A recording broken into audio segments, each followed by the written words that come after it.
Hello and welcome to Clockwork Noodles. We are in the summer anime season. It is a very interesting season indeed. This is the second anime to kick off on the channel. It's an interesting one. I've got some thoughts on it. We are also treated to a double length episode, which is quite nice. I think I know why they wanted a double length episode to get what it was they got down in this episode. I think there are two parts of the anime that break down that we can talk about. But before we get going, let's make sure that we are subscribed. We are now one subscriber away from 400, guys. Can we do it? Can we hit 400 by the end of the day? And that means I am 40% on the way to my target. It's slow, guys, but we are going to continue onwards, letting people join the Noodle Bowl where we discuss anime, discuss characters, breakdowns, bits of it, pieces, information. I might be bringing some more What's in a Design your way soon, so keep an eye on the channel. There is, of course, a Discord channel too for you guys to lurk on. You get notified whenever videos go up on the channel. Fun place to lurk, and you also get notified of any new ideas coming to the channel. So this is an anime where I didn't really have much to go on. I basically stayed away from things like trailers. I knew the premise. The title is pretty ominous in itself. This is indeed The Detective is Already Dead, which is a very ominous title in the first place. The first main episode, I think it serves a purpose, and its main purpose is to set up all of this essential prologue. I feel like this is prologue for the anime which is about to begin, and then we need to have that massive twist at the end, which is already in our faces. We're aware the little twist that the detective is already kind of dead, which is going to be interesting to get a bit more clarification upon. But let's initially talk about it, because I wasn't off the bat with the anime. I'm not jumping to the hills going, this is amazing. I'm going to give it the 3 episode rule where we'll see how we go. I'll break down for 3 episodes. If it doesn't get too much more interesting for me personally, I will do a bit of a switcheroonie. I think there's one other anime I could possibly swap it out with, but we will see how I feel. This could pick up, but there are some fun little moments, but there's also a lot of picking I wanted to do with the anime. Let's talk about the world's unluckiest guy, and this is Kimi. It was interesting to learn that Kimi is the word for you in Japanese. It's a very cold open where we don't really know a great deal. We are following a guy where we don't really know much about the guy. It's not much is given. He's suddenly on a plane. I do like the plane setting. Rest in peace, airplanes. I miss you. I really wish I could travel and do fun things, but sadly I cannot. I was very interested because do they ask for detectives on planes? I don't think this has ever probably occurred. The trick to this entire first segment is the entire segment is pre-planned. The detective, our ace detective Siesta, already foresaw what was going to occur. Perhaps in this case, it really is just the fact that they're asking for a detective. Our essential baddie knew that she was on the plane anyway. The instant become my assistant from the start, it just seemed a little bit forced, and it does seem to be the thing throughout this entire double episode is just the constant be my assistant, be my assistant. Cool, but you are seemingly a detective and you don't really know a great deal about the guy who sat next to you.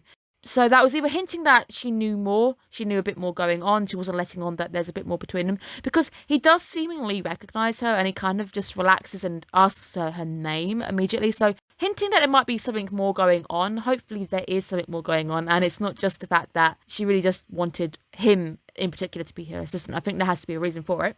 But it's a very interesting name. Siesta also meaning asleep, where you take a nap in the afternoon. I like it. Good name. White hair is often chosen to show mystery. She is pretty much a complete enigma to all of us, even right at the end when she passes away. I don't think it's really a spoiler if it's in the title. But it's also a very pure, innocent colour. She's pretty innocent with the way she acts, the way she feels. But it can also sometimes be shown to be a cold colour, sometimes be a bit standoffish.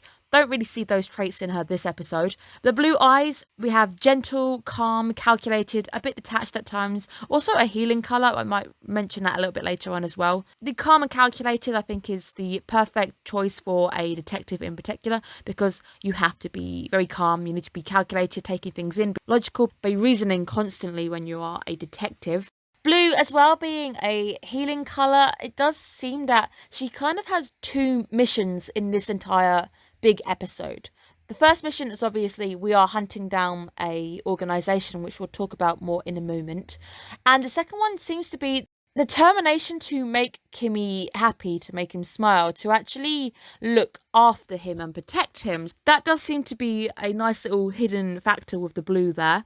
I like the Sherlock Holmes Easter egg. I think it's very, very nice. It's nice as well. Calling him Watson and again mentioning Baker Street, just a little link to our famous duo in the detective world.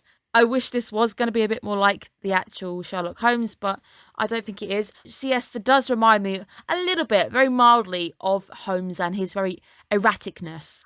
Our baddie this time is a guy called Colmori, and his tests Siesta's reasoning, seemingly at first. If you get it right, I will stop and you win. And the whole setup felt a little bit peculiar. A lot of this episode just felt really peculiar, like I was waiting for a punchline that never came.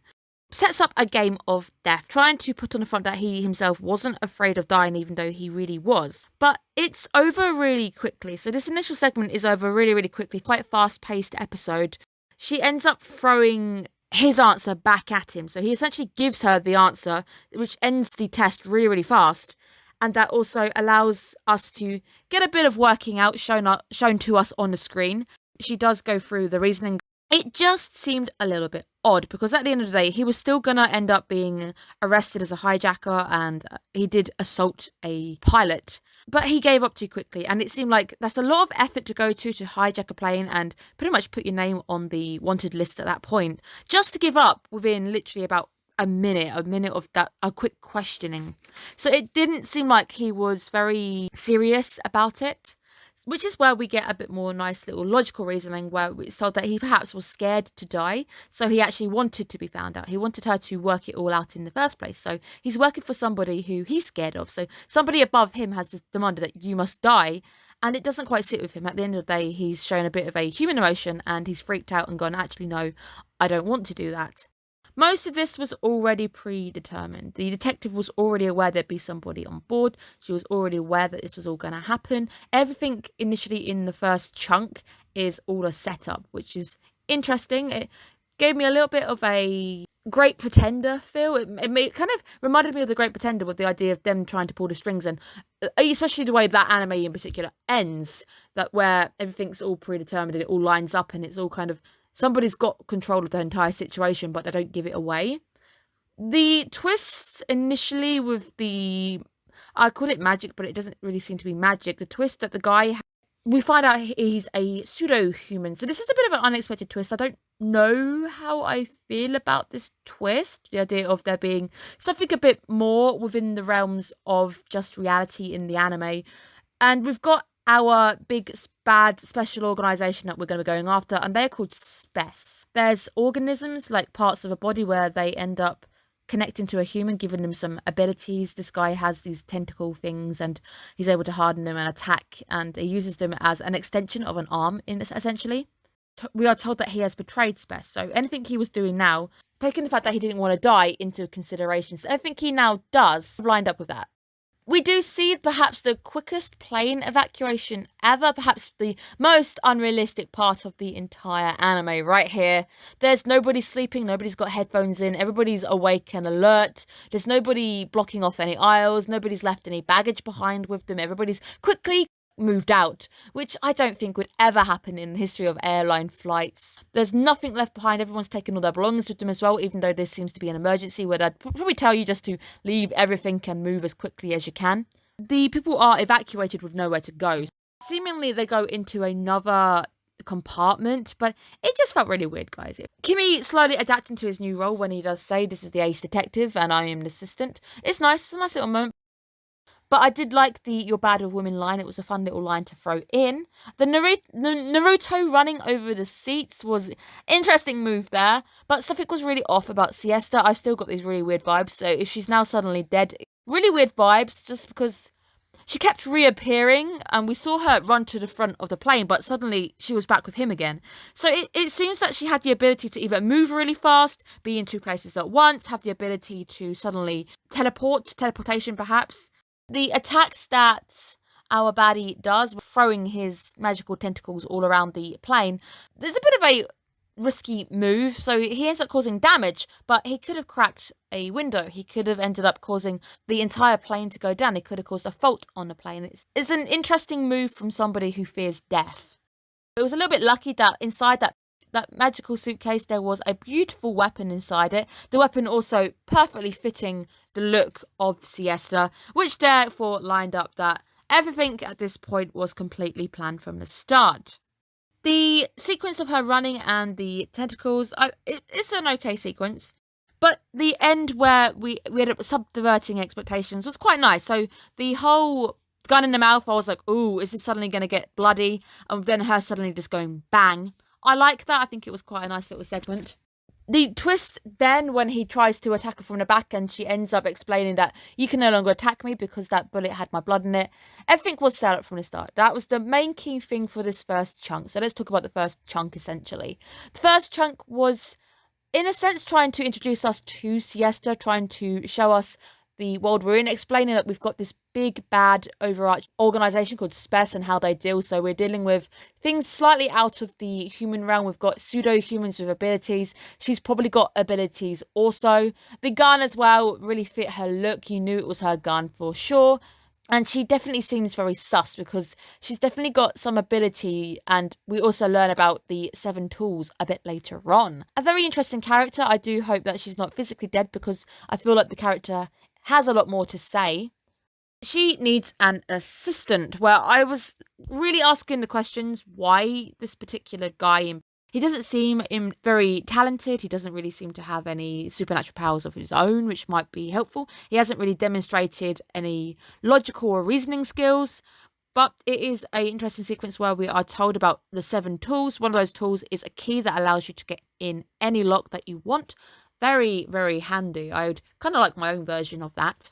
But it does seem really, really sus. And also, she's very relentless in the way that she breaks into his own house and she's there up front of the shower. We're also told that this takes place roughly over about 5 days as well. She's just there constantly hounding the guy to become her detective, essentially wearing him right down. It also introduces us to what Kimmy really wants. And Kimmy wants a quiet life. He values a quiet life more than anything.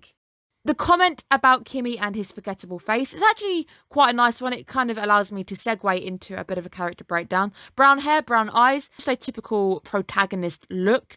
But at the same time, it does have a lot of really good links to it. The colour itself is almost perfect for the role that she's trying to collar him into. But sad times for me because brown hair, brown eyes. I'm just a typical boring protagonist and like main MC who doesn't really have any interesting things going on. Brown is a very nice colour. It's a stable colour. It is reliable.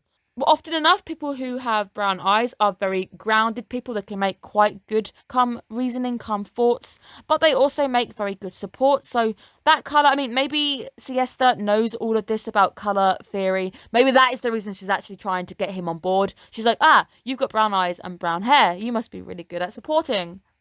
But it is a week of grinding him right down and ordering a lot of pizza and also not paying for pizza. So, I mean, you're not really selling her as a character to me very much. Where it gets down to the point where he says, fine, if you can solve a problem for me, I will then see how good you are and I'll see your benefits. So obviously, he's telling her, you need to prove why I should be taking this role on, sell it to me. So if you solve a problem, I will probably end up caving and working for you. In a nutshell, it's what this next half is going to be. The first half of this episode was essentially just setting up the stakes, setting up the characters, just showing us the world that you're in. Whilst the second segment now we're about to go to, it's an interesting one. But it is, again, showing us a little bit more about Kimmy as a character, setting up more mystery than anything else about our detective. We are going into Hanako now, and for those who are very familiar with anime, if we've watched anime even for just a little long period of time or so, most of us are familiar with the folklore, the rumour, the ghost, the spooky story that is Hanako Toilet Bound Senpai, or that's just a really good anime that I definitely recommend you guys check out. A bit like Bloody Mary in the UK, if you go into a bathroom at a certain time and you look into the mirror and you say Bloody Mary, she's going to appear, and then it can either go really, really bad or really, really good. So I think the main goal of calling Bloody Mary is to find out if you're going to have a partner in the real life or something like that. It's very similar to this. there is somebody going around, and a lot of people seem to be vanishing or just kind of not coming to school. So he does actually say that the track team is truanting, they're not going to school. And he also says that there's a lot of Hanako. There seems to be more than one. At this point, you know that there's a logical reason behind it. It's definitely not going into a paranormal anime. I wish it was. I am craving another paranormal anime, but there doesn't seem to be anything fitting that bill just yet on this season. This little segment is to kind of show us a bit more about Kimi. Kimi is a very nice character. He has used this opportunity of solving a mystery for some people he doesn't really know. He doesn't know any of the people who are going missing. And to be fair, even at the end, with the logical explanation, there wasn't too much of a mystery going on. I did actually kind of skip to the idea that drugs might be involved. That was one of the first things that came to my mind. I don't know if it was that obvious to everybody, but I figured that this is an anime which is trying to keep it in the realms of possible. So even though we've got this pseudo-human thing going on where we're slightly out of the realms of possible, this bit here, all this next segment, is within the realms of the possible. We're trying to keep things grounded, in a sense. We also learn a little bit about Kimi as well from the childhood he's had, that not only is he pretty bad luck, he's always attracting trouble, always the centre of trouble, which I have a feeling there might be an explanation for a little bit later on as well. He's also got missing parents. Now, missing parents as well could mean that they're going to come back at some point. Maybe they're going to tie it into the overarching plot. Maybe the reason why he's always at the centre is going to be something to do with who his parents were, why they've gone missing, were they targeted by Spez? Are we going to end up having a big overarching case in this anime, which leads Kimi to end up finding his parents? So I do want to believe that that might be a bigger line of writing that we're going to be following at some point. The youth rom-com chapter, the anime seems pretty self-aware for itself, because essentially that is what this next chapter is. We are at school, we're taking place during a school festival. I did start to wonder if the reason that the school festival setting had been picked was just because it was gonna make Kimi's idea of a normal quiet life a bit more real. Actually, she does try most of this chunk to try and make him smile, try and, we could be losing this rabbit, he's running away, but no, it's quick time for us to have a bit of fun with some costumes. I did think that might have been a secondary goal. For some reason, the secondary goal with her definitely seems to be trying to make this guy smile and show him that, because even at the end, it's the I'm going to protect you. It's the one thing that he seems to be craving. The 1 hour challenge, even though it's not part of the anime, is something that I really want to meet. But Siesta being a foodie, something that I can really relate to. I finally had bulgogi for the first time in a year and a half. Very happy right now. The bunny is evil. I was right on it, right on the money. I called it right there and then. And I like the fact as well that Siesta is right on it. It's the first person she even talks to on the school grounds, aside talking to Kimi, showing her how the genius, the level of logic and reasoning behind it, and the fact that she literally figured out the case pretty much before it began. And that is something I do like with her, that idea that a good detective is able to solve a crime before the crime even exists. A very interesting line of thought that we definitely get to see her doing this week. Hanako is just a real person. Well, he's a group of people, not a myth, not a legend. And I like the fact that they're keeping the solution to this little problem into the realm of reality. It's not a ghost, it's a real person, and there are drugs involved. Siesta essentially is able to really take her time. We have the section with the dress up, which is okay. I don't know if this is going to be the anime for me and just putting it out there. I guess I really wanted an anime which is more down to the mystery, a bit down to the actual detectiving.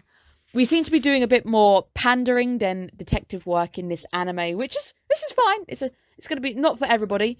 But we are going to give it at least the 3 episode rule. I will break it down for 3 episodes. It might end up swinging around next episode and really dragging me in. So I might be into it a bit more next week. But it does seem like she was really trying to go to a lot of effort to make the guy smile. So putting on the dress, putting on the outfit, which might have been the hidden agenda underneath the I'm going to catch the criminal, which is the actual big cover. But it also seems like the hidden agenda was to try and assist him in the idea of having a quieter, happier life, perhaps. But at the end of the day, it is just the track team ending up on drugs, ending up wanting to push their drugs. So there seems to be multiple Hanakos who would meet you in the bathroom and people would just vanish because it would enhance performance, but it would also end up making people forget things. It's essentially just that. That is our magical wrap up for the second mystery in the episode. It's a real answer to a seemingly mysterious case, which again I like with detectives because a lot of the detective stories, even with Sherlock Holmes, they were set up with something a bit spooky, a bit paranormal. Oh, we don't know what's going on. And at the end of the day, it will be something really realistic. Even in the case of, say, The Speckled Band, which is a short story with Sherlock Holmes, somehow somebody got into a locked room and the person died, and it's spooky and it's paranormal. At the end of the day, it actually ended up being a poisonous snake. So there's spoilers for that, but Sherlock Holmes is quite an old story now. You've had a couple of 100 years to read that one, guys. Siesta had already worked out who it was right away. She went straight for the culprit, the perpetrator. She ended up honing in on the perpetrator straight away. She fit it all up. She kind of figured it all out before even really being there. So at that point, you kind of know that she would have solved it even quicker if she really wanted to. She could have unmasked him probably right there and then, but she didn't. So she took her time, and that allowed her to also have this moment of trying to have a more chilled out, happy culture festival with Kimmy, which is why I'm quite certain that the second hidden agenda was, I'm going to try and make this guy smile. I feel like that was the second hidden agenda. Also, perhaps allowing her to lure him in to be more willing to be her assistant because, look, we had fun, didn't we? It was fun. You enjoyed it. But it's nice. It's the solve the case before the crimes occur. Right at the end, we have our big wrap-up now, the big wrap-up section of both of these pieces. We've got a underlying big, bad organisation. These are called SPES. They were also somehow linked to the drugs as well. So I like that, trying to give us a big overarching plot. There is a link between the two. A sister, again, asking, become my assistant, and then the one thing she puts on the table, which ends up being a bit of a deal sweetener, I'm going to offer you protection. That's the one thing you want, right? You want a quiet life, and his big worry was the fact that he'd need like 9 lives to actually hang out with her, but Siesta saying, I'll put my life on the line to protect you, kind of might be the one thing that he really wanted to hear. After all, he wants to protect his quiet life, so hearing this is the one thing that probably would have actually persuaded him. The job of assistant seems a bit more like a caretaker. You just got to make sure I brush my teeth. So not really more a, you need to be smart helping me with the cases. You just need to be there ensuring I am living my best life or making sure that I am still doing self-care. Something that Sherlock Holmes wasn't quite doing, and that's why he needed his Watson. At the end, the proposal, the marriage section, the anime was really pushing the idea of marriage in my face. And I don't know if I like how unsubtle you were being. But the twist, the final bit, is she died. So they ended up, he ended up accepting the proposal. They became a detective duo. And then, roll credits, literally, the detective is already dead. So, what did I think? I think this is a anime which needs to grow on me. It wasn't quite what I was expecting. I guess I was hoping there'd be a bit more of a detective thing going on. There was a bit more of a mystery, perhaps a bit more of a case. And sure, the 2 mysteries we've had in this episode, they were solved so quickly. I don't know if it's going to be an anime that interests me too much. It also seems like this anime wants to use the idea of detectives, but it also wants to push a bit more things like ecchi, or it wants to go down the pandering route, which is fine. Again, there's animes like that as well. It may not be something for me. So I'm going to give it a couple of episodes. We'll do a few more breakdowns. If it ends up not being my thing, I will probably swap out and maybe bring a Curtain Rises to the stage instead. So we'll see how I feel. Again, if you guys are into that anime as well, let me know what you thought of episode 1. It was not what I was expecting, and I was actually pretty interested with that one. So it was an interesting first episode. I also understand why we did a double length episode.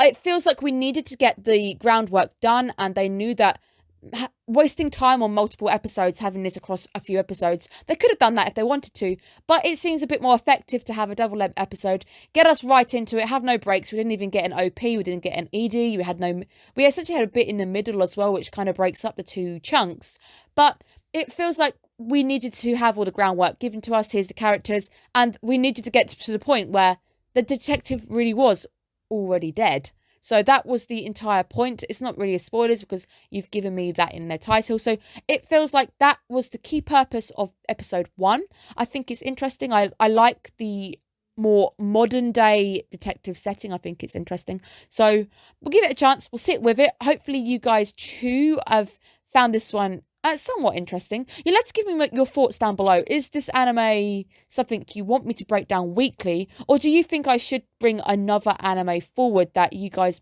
might really want me to do instead? Obviously, when I come down to picking animes, I pick them based on the write-up for them and how hyped they are. This is an anime I picked up because a lot of people were hyping it, plus I like the idea of detectives. However, there doesn't seem to be as much of a mystery as in Moriarty the Patriot would provide. You guys will have to let me know if you think I'd be better suited for a different anime. So thank you guys once again. Please as well, if you are not subscribed, are you going to be that final subscriber who takes me over 400? I will see you guys again next week. Have a great day, guys. Bye-bye.